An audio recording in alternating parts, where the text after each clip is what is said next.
My decision to attend Boise State was on a whim, to say the least. You see, I was born and raised in the same small town just outside of Portland, Oregon. I grew up watching Beaver football games and assuming I would go to Oregon State. That was the plan. Nothing else was even an option. Jumped in November of my senior year of high school. It was yet another rainy day. Soccer season had just ended, and I was in a slump. I guess you could say I was bored. I was desperately searching for change, and that's when I found it. I was at a college fair when I stumbled upon the most ecstatic rep. She was from Boise State, and over the 5 minutes I spoke to her, I knew where I was going to be that upcoming fall. Move-in day came and went. My parents were there 1 minute, and the next I was alone. I was surrounded by people, literally, but no one from home was there. The first few weeks of school were rough. I remember laying in bed at night being so upset I would oftentimes fall asleep in tears. As much as I wanted to get away from Portland, I now found myself missing it more than anything. I missed the familiar. As time went on, I grew more and more accustomed to this new place. I still despised it and wanted to be home more than anything, but I eventually got into a groove. After about 2 months of pushing through loads of classes, homework, and new friends, I was so certain this wasn't the place for me, I actually filled out and submitted my Portland State application, convinced that I would transfer there for second semester. But then something happened. I was on a walk one afternoon, with no particular destination in mind, exploring, I guess you could say, when I happened upon the Julia Davis Rose Garden. For those of you that don't know, Portland is known as the City of Roses. You see, in a beautiful 4.5-acre plot overlooking the sprawling city sits the Portland International Rose Test Garden. Home to thousands and thousands of rose plants, this garden is truly breathtaking. Throughout my childhood, I had numerous memories of this garden.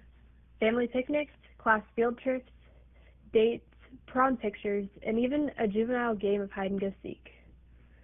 The day I first saw the Julia Davis Rose Garden was in mid-October. Not the best time for rose plants, but still, many were in blossom, and it created a beautiful scene. This rose garden was home to a fountain, a few benches, and an impressive collection of rose plants. I stood there for a few minutes, taking everything in. For a second, I could have sworn I was back in Portland. How had I been in Boise for 2 months and not seen this garden?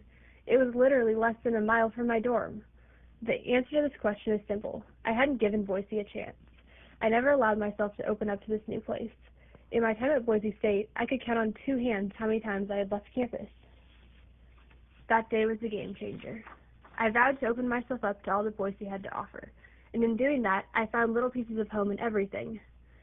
Freak Alley reminded me of Portland street art.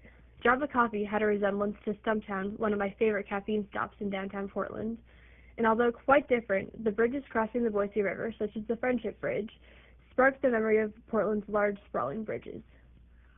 As I stand here now, in the Julia Davis Rose Garden, in late January, bundled up in a down jacket and a cozy hat, I take a second just to think. The garden is buried by inches of crunchy snow. The fountain has a gray cover, and only scattered remains of rose bushes are visible. The wind blows a bit, and I pull my arms in to conserve heat. The past few months have been a whirlwind of change, but this is what I wanted. I wanted something new, a little bit of adventure. I now know that even when it seems like you are alone, if you simply open up your eyes, you can find pieces of home all around you. I slide my phone out of my pocket and quickly snap a picture.